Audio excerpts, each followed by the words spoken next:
কাতৰ দেখিলেই কপে মোৰ বুকু লাজতে মৰু চকুত পৰিলে চকু। নমস্কাৰ, আজি আমি উপস্থিত আছোঁ যোৰহাটৰ এম ষ্টুডিঅ'ত আৰু আমাৰ মাজত আজি উপস্থিত আছে অসমৰ এজন স্বনামধন্য শিল্পী, লোকশিল্পী তথা ঢোলৰ ওজা, আমাৰ সকলোৰে শ্ৰদ্ধাৰ পংকজ বৰা ছাৰ। নমস্কাৰ, আপোনাক স্বাগতম জনাইছোঁ। ধন্যবাদ।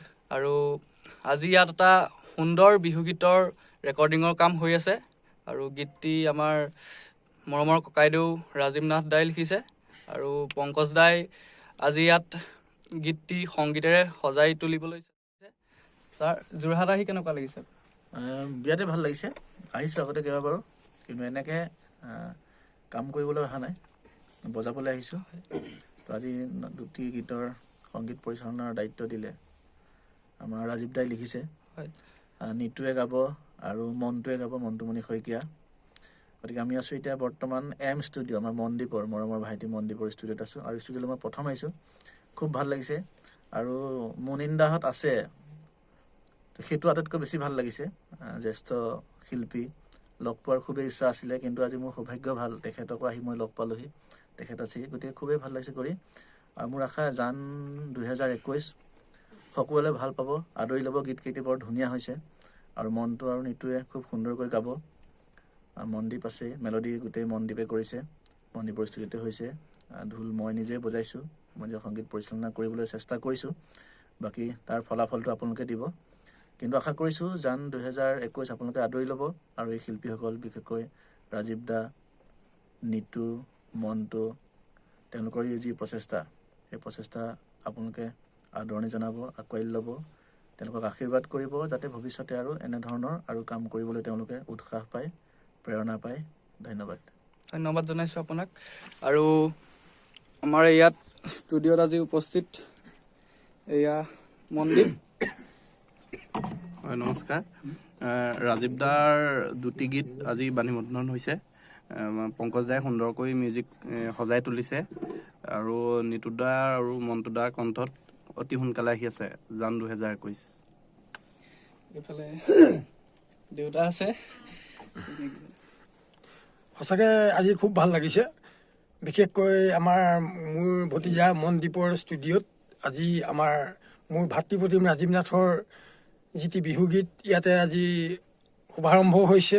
আৰু আটাইতকৈ ভাল লাগিছে কি, আমাৰ অতি প্ৰিয়, মোৰ ভাতৃপ্ৰতিম অসমৰ এজন খ্যাতনামা শিল্পী পংকজ বৰা উপস্থিত হৈছেহি। যিহেতু এই গীতভাগত সম্পূৰ্ণ সহযোগিতা আগবঢ়াইছে, সংগীত পৰিচালনাকে আদি কৰি বাদ্যযন্ত্ৰৰ সৈতে। গতিকে মোৰ সঁচাকৈ খুব ভাল লাগিছে।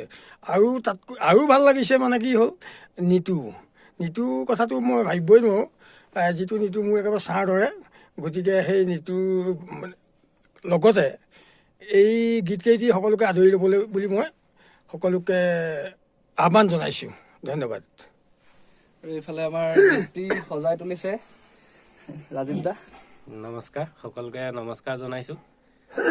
আজি আমি মনদ্বীপৰ ষ্টুডিঅ'ত দুটি বিহুগীতৰ ৰেকৰ্ডিঙৰ কাম কৰি আছোঁ। খুব কম দিনৰ ভিতৰতে আমি আপোনালোকৰ মাজলৈ গীত দুটি আগবঢ়াম। ভাল লাগিছে যে পংকজ দা আৰু মণ্টুমণিৰ নিচিনা দুজন স্বনামধন্য শিল্পীয়ে তেওঁলোকৰ ইমান ব্যস্ততাৰ মাজতো আমাৰ অনুৰোধ নেওচি দিব নোৱাৰি আমাৰ মাজত আহি উপস্থিত হ'লহি আৰু আমাক অকণমান সময় দিছে। মই আপোনালোক সকলোকে অনুৰোধ জনাইছোঁ, এয়া আমাৰ বিহুগীতৰ ক্ষেত্ৰখনত প্ৰথম প্ৰচেষ্টা।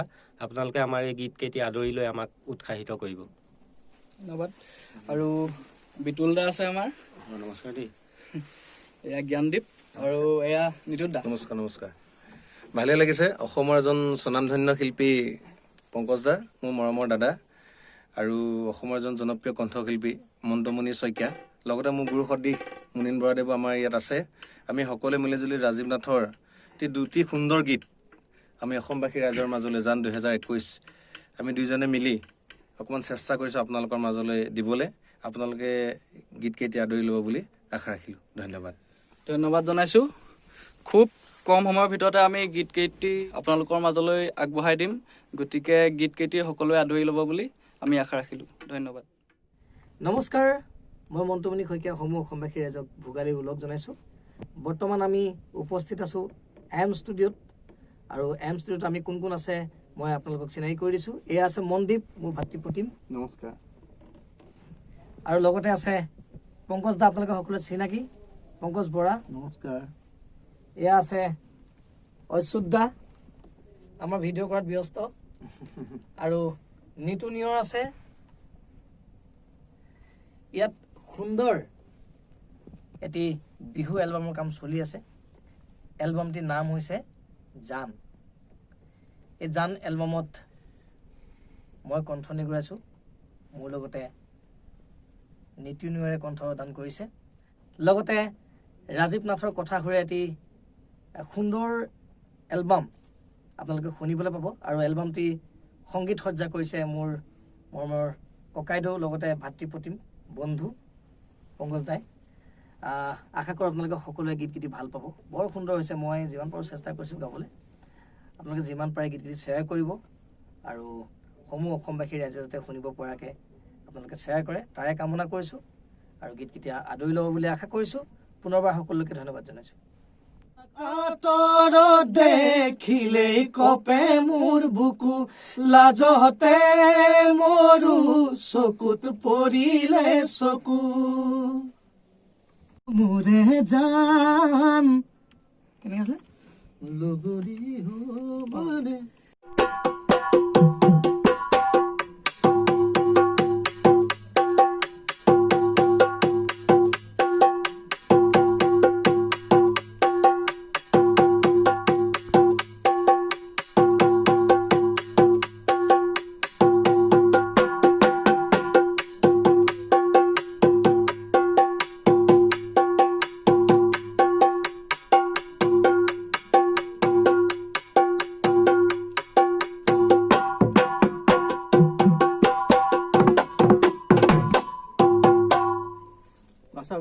লাষ্ট তোমাক আঁতৰত দেখিলেই কপে মোৰ বুকু, লাজতে মৰু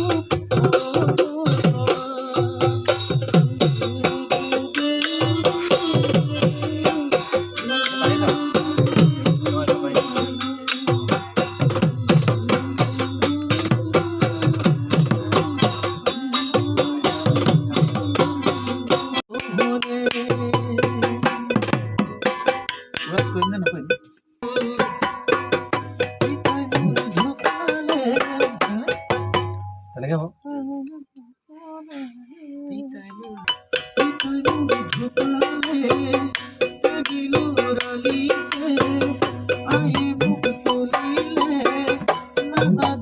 কষ্টেৰে